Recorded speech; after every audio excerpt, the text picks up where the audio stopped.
And we're back on the Zero Hour. Joining me once again is my good friend, Professor Richard Wolff, who, as you probably know, is an economist, economic historian, former third-party Politico, which I didn't know until fairly late into our relationship, and of course, keen-eyed observer of national and world events. And it's in that light that we're speaking today about the surprising break in the routine that happens when there's really good news for a change, the election of Zohran Mamdani as mayor of New York, which is, of course, on a lot of your minds as well.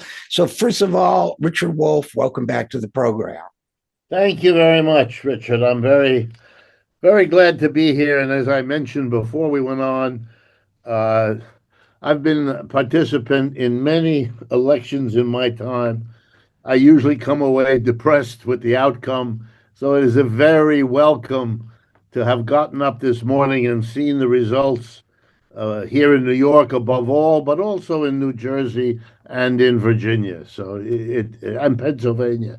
The Supreme Court justice elections in Pennsylvania were an important bellwether for the same shift that we see everywhere else.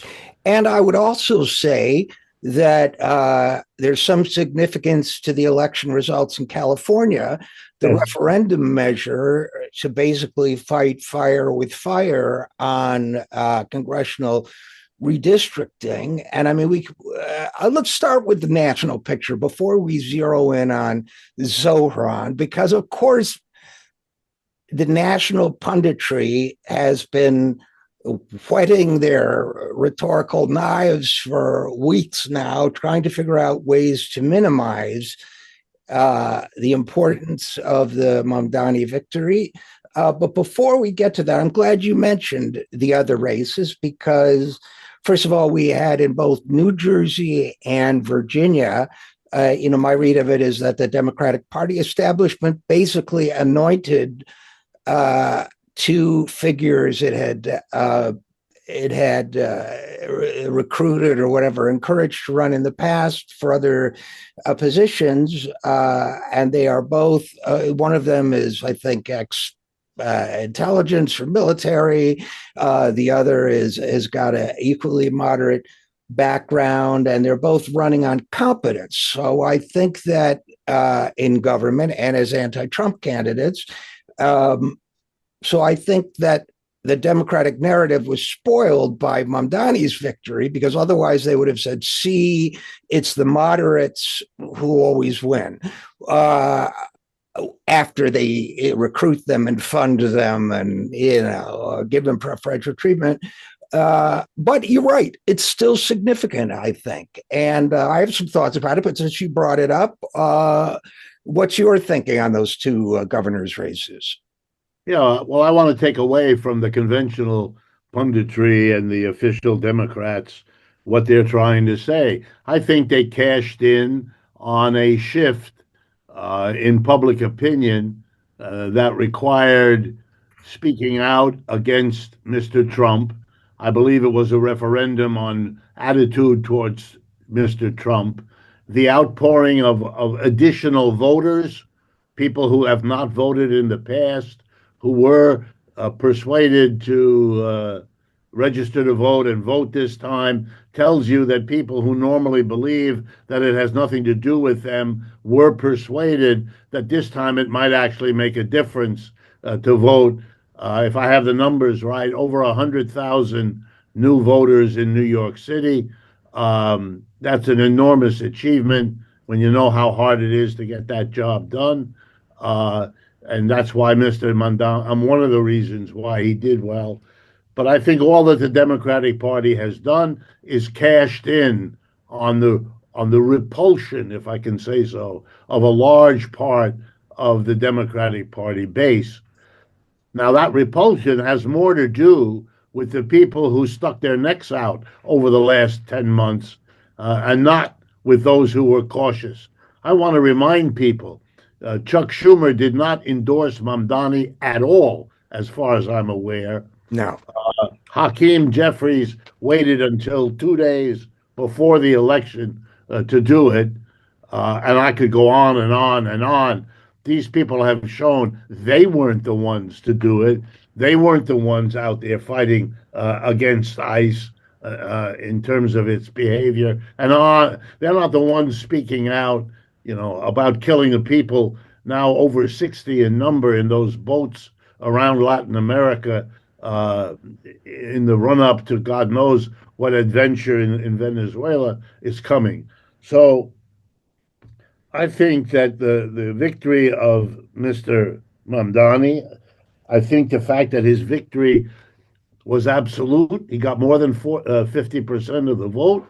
So, in other words, he got more votes than the opposition combined was able to do.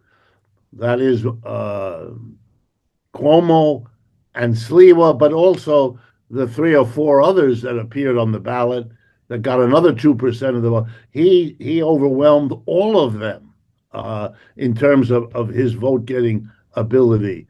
And for a Muslim socialist to do that in any election, let alone one in New York, which is the home of more billionaires, American billionaires, than any other place in the United States, and they used a lot of money. I believe that it was either 5 to 1 or 7 to 1 in terms of outside money invested in this race. That they were ahead of that many multiples of Mr. Mamdani. You put all that together, and yeah, I'm sure the Democratic pundits will try to claim it's a great day for them. They've got to do that precisely because it isn't. They've got to make that effort. But for the far left in the United States, the far left to the left of the Democratic Party, this is an extraordinary day for celebration. It I am is. sure. And before we get to it, though, I do want to bring us back to New Jersey and Virginia just for a second, because the Democratic Party strategy basically since 2015 has been that what they stand for is not being Trump, which is of limited effectiveness and only effective when Trump's around. So the fact is that I certainly congratulate the candidates in those states for their victories. It did seem to be largely an anti-Trump campaign in those states, but they did mobilize voters to come out and vote for them because voters, in my opinion, voted for Trump because they were sick of the same old shit. Okay. And those that did vote for him. And so he was able to win last year. Now what we're seeing in those states is voters are saying, well, we didn't want this shit either. So the vote to retain the judges in New Jersey, the Supreme Court judges, which the Republicans put a lot of money into, the public voted to retain them anyway. I think precisely because they don't like the vote tinkering and gerrymandering and so on that these judges voted against. And so good. I mean, obviously, Trump is overall not a good influence on world events or a national event, but that is distinct from, I would call those institutional battles on the part of the Democratic Party. They weren't people driven. They weren't driven, they basically said, I think the leadership was very happy with the candidates they got. And, running on competence is not exactly controversial. But okay, good. Congratulations to you. But Mamdani, as I said earlier, he spoils the narrative that the establishment always wins because he's anything but establishment. He also did something important, whether he wanted to or not, or I should say the race did something important, which was to expose the utter hollowness of Democratic claims to integrity on certain issues. They ran as the Me Too party. opposed to the exploitation and mistreatment of women. Remember how quickly they got Al Franken out of the Senate because of some allegations against him. They tossed that aside in favor of a guy whose sexual harassment pattern of behavior has been upheld and cost the state millions of dollars, state of New York.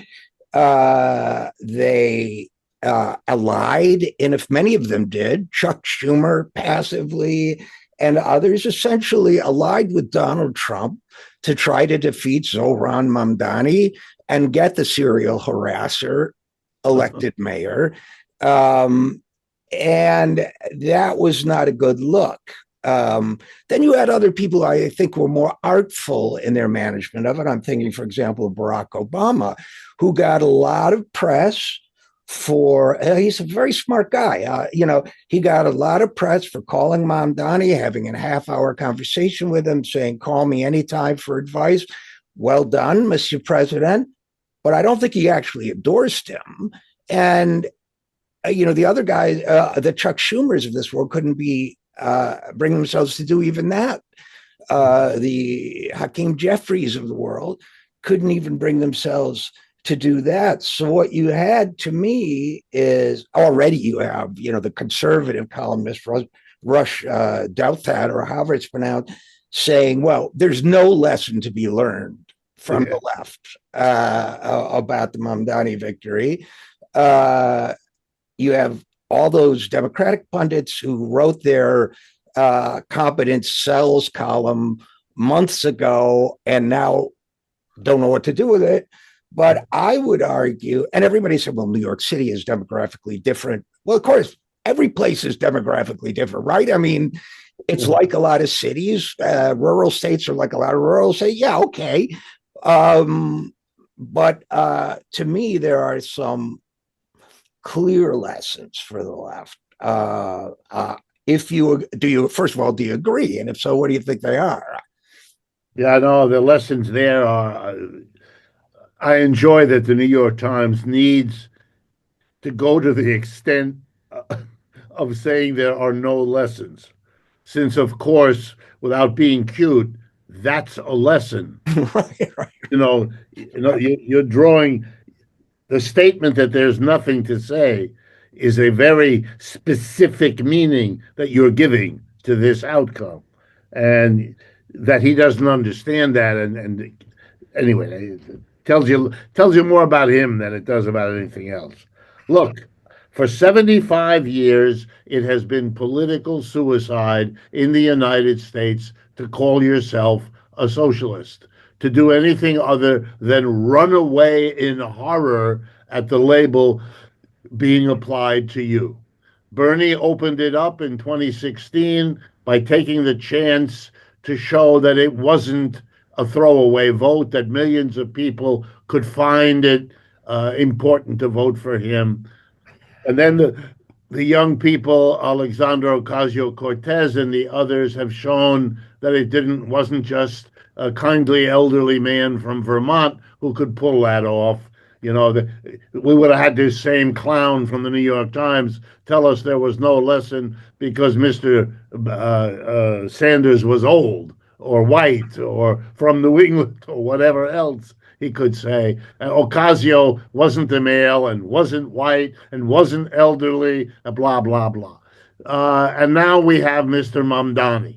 Well, there was a tableau a couple of nights before the election in Queens, where up on a stage in front of what was at least, I don't know, several hundred people, if not several thousand, you had Bernie on the right end, Ocasio-Cortez on the left end, and Mamdani in the middle, and they were all holding each other's hands in a gesture of, here we are, the three of us, having played this crucial role. Well, here's the crucial role in bringing socialism back into the political conversations of this country.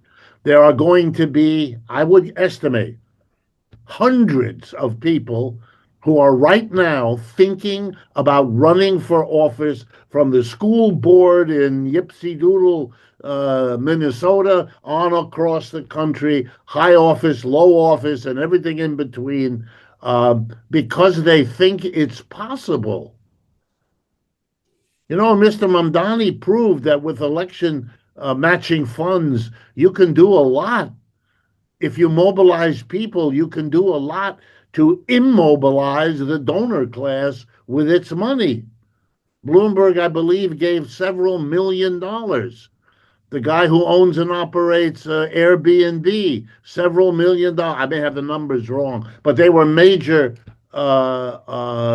contributors. And they gave Mamdani all the money, Cuomo, all the money that he should have required to win in a conventional election. All that money, not only for, early on for the primary as well as for the general election. I mean, Andy had the Democratic Party behind him officially during the primary, unofficially afterwards, on and on and on, and they lost anyway. This is going to take time to sink in for sure, but this is a watershed historical. It's an explosion, and if we had time, I would love to talk also. This is going to put enormous strains on the coalition that comprises the Democratic Party, but likewise the Republican Party. All the people looking to replace Mr. Trump, which I can shorthand by saying all the people, they are now going to take strength from this. They're going to move more aggressively. Vice President Vance is looking at a result that is both hopeful for him, Trump is being diminished, and terrifying to him. How's he going to navigate that? What issues is he going to disagree in order to create some distance so that if Mr. Trump is on his way out, he's not going down with him? And Mamdani did an interesting thing. And early in his campaign, when he was a very marginal figure in the conversation about the election, he went to places like Queens and Staten Island, and he talked to Trump voters, which, by the way, Bernie did when I worked for him too. This was considered a betrayal. Well, it says it's a professional managerial class betrayal on the part of many mainstream Democrats. How dare you go to talk to Trump voters? But Bernie was very good with them. I give him credit for that. Mamdani, why'd you vote for the guy? And they say, you can't afford food, can't afford rent. He's like, okay, well, we and the Democratic Socialist world have help for that. We have ideas. We can help you. He did not view them as pariahs. And I think that was important. I also think just as his army of volunteers was important to his victory, I think his campaign was important to the volunteers on a personal level. I mean, to me, this is the social dimension of political change, right? That there was an article in the Times, and it's a little bit fuzzy kind of sociological pop sociology, right? But there was a kernel of truth in it. It was something about that joining Mamdani's campaign was an answer for a lot of Gen Z people to Gen Z loneliness that everyone's worried about. Now, I do think there's a little bit of pop trendiness and all that, but I think there's an element of truth to it in every age group. Absolutely. And I've been saying for a long time that a really progressive left movement will also, going back to the populists in the 19th century, it gives people a place to belong. I had Jody Dean on, the professor, has written a number of books on the left about her book Comrade, which I thought was a beautiful little book about how communist movements, in the case of Jody's work, provided that for people. And I think that, contrary to what Trump says, we're not talking about a communist here, but I think the idea of the movement as home, as collective, as community, is a powerful and under stress part of Mamdani's campaign. Absolutely. And look, American history demonstrates that. One of the ways that the Democratic Party in a place like New York became an important institution was when the Republican Party was shrinking and becoming very clubby with an elite that ran it. That has now overtaken the Democratic Party. It's the same thing. They are not a mass party. They are a party of big donors who collect a small army of specialists. There's the people who write the speeches, the people who do the PR, the people who mobilize the state authorities to get out the vote. But the notion of a club, which is a living organism all year round, that has atrophied. It exists only in a very, very few places. All of it's now done by a small team, like the small team that runs most corporations. And you can have rallies of all your people. They know damn well they are peons in your big business, and all the fun stuff is done up at the C-suite at the top. And I think what Mamdani understood, and what the Democratic Socialists certainly understood, was they could make a home for an awful lot of people that are being given no place in the Republican Party and no place in the Democratic Party, other than on 3 days before the election, folding a lot of brochures or stamping a lot of things, or standing by a subway handing out anonymous flyers to anonymous subway goers. I live in Manhattan, so we were there were knocks on our door during this last 6 months, 4 times or 5 times. Once for another candidate, the other 4 for Mamdani. I mean, it was no contest. The human touch to us. Now, the conversations we had were short because we told them we are a Mamdani household. You don't have to spend your time here. We're going to vote for him anyway. But they were young people. They were not the same people. So it was a completely different atmosphere. I also think that the donors, if I can put my hat on for a minute, the donors now have to wonder. They have to wonder in a new way. Yeah, of course, they will give most of their money to the Republicans. I expect that will continue. But I think more of them will now give money to the Democrats. And the reason why is because they are going to be approached by the Schumers. If I were Mr. Schumer's advisor, I'd tell him, here's your message. You better give us the money or else you're going to get that.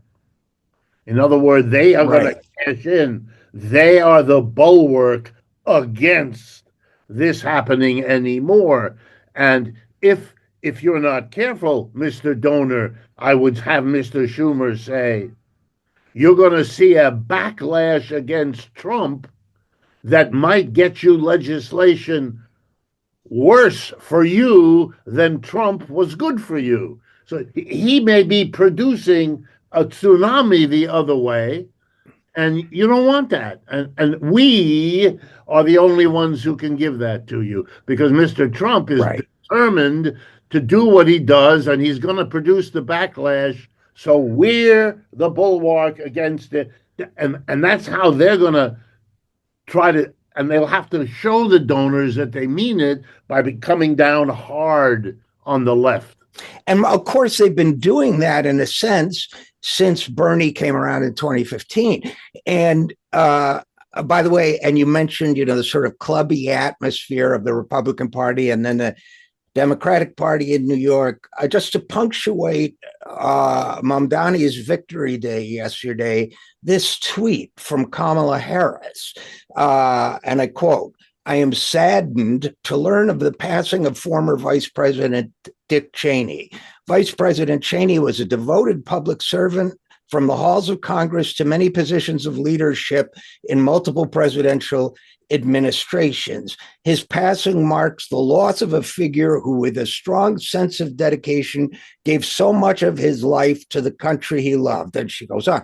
The fact is, Dick Cheney was, I suppose, when his service in the halls of Congress, she's referring to when he was one of only 6 members of Congress to vote against the Martin Luther King Jr. holiday, perhaps. And she overlooks his stalwart efforts to overthrow the democratically elected presidential candidate in the year 2000, Al Gore, much less the massive scope of his war criminality that I think puts him on a level with maybe King Leopold in the Belgian Congo and a few others. So meanwhile, everybody told us that Zohran Mamdani's campaign was doomed because he was against genocide. And clearly that's not the case. Yeah, just had to throw that in. It seems that is a horrible.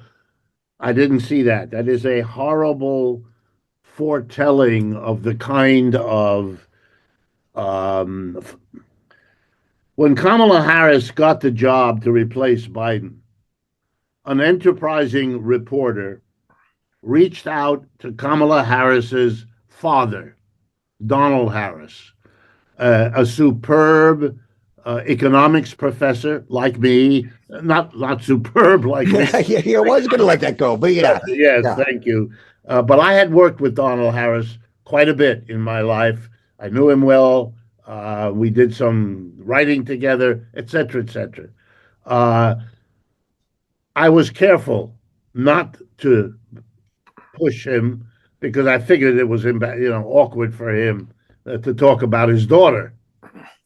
Anyway, a reporter without the sensitivity he should have had approached him. And he must have had a loose moment because instead of telling the journalist to go away, he said to the journalist, I have only one thing to say. She has been captured by her donors. Mm-hmm. Of course. Absolutely. Well, the father and the daughter know each other real well. She has made sure to have no contact with him. By the way, Donald Harris, professor of economics, last at Stanford University, was a Marxist, is a Marxist. He's still with us. He lives back he comes from the Caribbean and he went back there to retire. Very globally recognized leading Marxist economist. Many publications hired by the elite universities of the United States, despite the fact that he was a Marxist and despite the fact that he was an African American. He was a very smart man. And to say that about her explains this quotation better than anything I can think of. You try to raise your kids right, but no, I'm sure Pete Buttigieg's father feels the same way. I believe he was a Marxist professor also. But I want to raise one last topic about how Mamdani might govern. I wrote a piece the other day, saying that Mamdani's proposals are surprisingly affordable. You'd think from the rhetoric that this guy is nationalizing everything in New York City and seizing the wealth of the oligarchs and so on. So I went through it, just line by line. Grocery store pilot program, 60 million. New York City has a budget of about 116 billion. So what's that? Roughly half a percentage point. Free fast bus service. Well, the free part, there was a study showing that 48% of the city's bus riders board the buses without paying. So it's half free already. We're just talking about the other half. Right. Now, the New York Times estimates, I think they're overestimating, 600 million in lost fares to make the buses free. As I say, I think the real cost is the cost of operating the buses. But that's also, that's 0.5% of New York City's budget. The other number is even more trivial. The rent freeze that he's proposing, wouldn't cost the city anything. And lower and middle income New Yorkers would have more cash to spend on things they need, which would boost the economy of the city. Now, the biggie is free universal childcare, $6 billion. But when you start to look at that, okay, $4 billion from a city tax increase of 2% on income over 1 million. Maybe that would offset the tax cut that all billionaires got from the first Trump tax cut, but I'm not sure it would even do that. It certainly wouldn't put them any near the 92% top tax bracket ultra high earners were paying during the glory days of the Eisenhower era.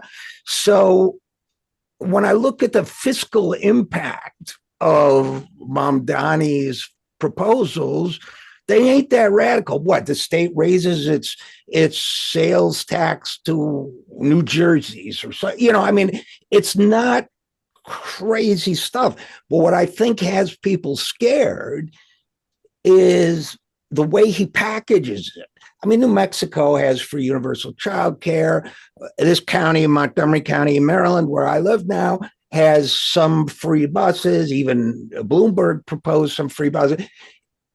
It's not just the ideas, it's the packaging of those ideas on a pro-working family democratic socialist agenda that has them scared. What do you think of my thesis? It's absolutely correct. It's shameful, the abuse of numbers that are in fact trivial, which any economist who's knowledgeable about what we call fiscal policy or fiscal issues. Public finance is a subdivision of the discipline of economics. A graduate or an undergraduate who gets majors in economics is required in many places to take an elective in public finance, in which all of these issues, it becomes very clear, if you understand it, that many, many of the things that Mr. Mamdani has pointed out have either been tried, have a history, or could be financed beyond what we know from the empirical record by all kinds of financial arrangements, and that it is childishly easy to make an estimate come out any way you want. For example, the cost of doing something like not charging for bus rides. Yes, but then you have to answer the question, what will happen with the money that people are not spending on the thing? They will do this, and how many jobs will that create? We know how to do that. What you're getting here are advertising men and women who know that the name of the game is to say everything positive about your client and nothing negative. The opposite of rational speech is advertising for capitalism, which is another reason to get rid of it. But let me make another point. I ran for mayor of New Haven, Connecticut, myself, in 1985, when there wasn't the groundswell of support, when the Democratic Socialists of America, if they existed, were a tiny, we called ourselves then the New Haven Green Party because that was more in people's minds. And in the headlines when I ran for mayor, the joke was the Red Green was running for it, right? Okay. But I had occasion for that to really spend time studying what used to be called municipal socialism. I'm assuming that Mr. Mamdani either knows that or has people around him who know that. There's an immense, I could spend 5 hours simply going through with you or with the audience all the things that socialists have figured out how to do in cities here in the United States. I could do the same thing again with other countries who've gone even further. But we have plenty of examples here of all kinds. There was a time when many American cities were run by socialist mayors and socialist city councils. Bridgeport, Connecticut, one that I studied in detail, Milwaukee, St. Louis, I mean, on and on and on, big cities, small ones, all kinds of, there's an accumulated history, things that worked for socialists, things that didn't, and why they didn't. All of that is available to Mr. Mamdani. He needs to listen to what you said, RJ. You said it's how he defines it, how he packages it, how he explains it, the order in which he presents them, so that the things that people can see and touch and feel are the things they first encounter to make them willing to go with him the next step, etc., etc., etc. You know, and it's, by the way, it has to be done both on the side of the revenue, money coming in, taxes and so on, and this on the side of money going out. Let me give you just one example. One of the big sources of income for the city, the property tax. Okay, Right. the property tax depends, among other things, on the estimated value of the property. What is the corner of 37th Street and First Avenue? What is that worth? And we have a tax assessor, all cities do, to assess the value upon which the tax rate is levied to generate the revenue. Well, a famous ploy of inequality in our society is to revalue land very unregularly. Why? Because the longer the gap between estimating value year one and estimated value year two, the more time for the value to go up, which is where real estate has gone, before the tax kicks in because of the revaluation. So, cities are required by state law to do it no less than once every 10 years or once every 5. All of that can be changed. And when it's changed, the revenue coming in from whom? From those who are sitting on the most highly upvalued real estate. But those are precisely the ones who ought to pay more. And if you want to know why real estate is the largest category of major donors to Mr. Cuomo, against Mamdani, they know that he can do that. That is within his bailiwick in all kinds of ways. And that's where the wealthy are vulnerable in this town, etc., etc. Earlier this year, unpaid property taxes in New York City were estimated at $880 million, nearly $1 billion. That's, billion here, a billion there. You're talking about real money. Yeah, if you deal with the revaluation the way I'm talking about, it's worth many, many billions, much, much more than that, because that's unpaid given the assessment. It's the assessment issue and the procedure which has to be examined. Here's another one.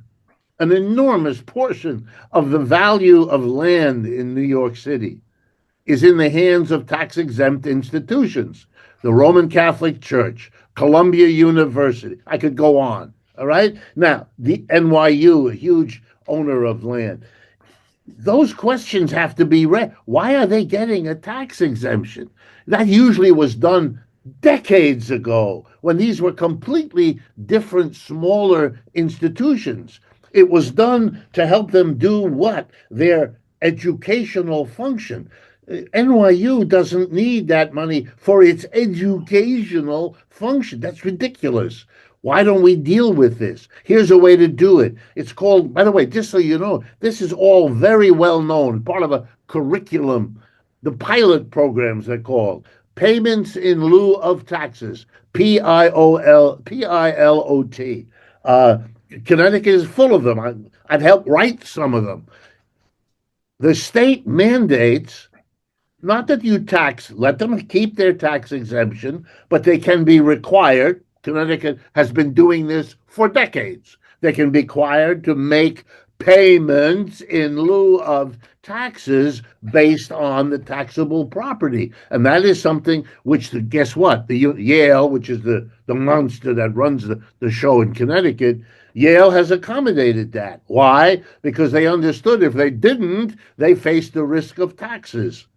Well, led by the mayor of the biggest city, you're going to find allies in Syracuse and Binghamton, Buffalo, because they see the revenue for them that comes in from so they can put the pressure on the state legislature to give the cities the right to impose and collect pilots on and on.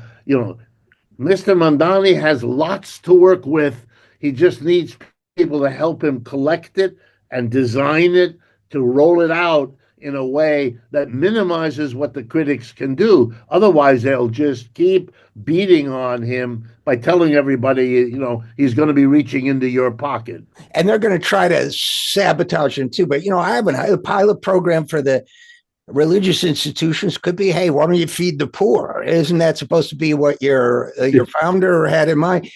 And Columbia, I'd like them to start with believing in free speech again and not censoring student protesters. Maybe they can open up a free speech center. Unfortunately, we're going to have to leave it here for now. But I have a feeling we're going to have a lot more to talk about. And hopefully there will be other Mamdanis and other, hopefully this is a movement and not just a charismatic figure. I believe it is a movement. I believe it will be. I believe we'll see more. And hopefully we'll have a lot more to discuss in the weeks and months and years to come. I'm sure we will. I'm sure we will. And Richard Wolff, as always, thanks for joining me. And to the rest of you, we'll be right back. I'm Richard RJ Eskow, and this is the Zero Hour. Well, that was fun. I didn't want to stop. We depend on your support here at the Zero Hour, so please give whatever you can at any of the links you see on your screen. Thanks so much.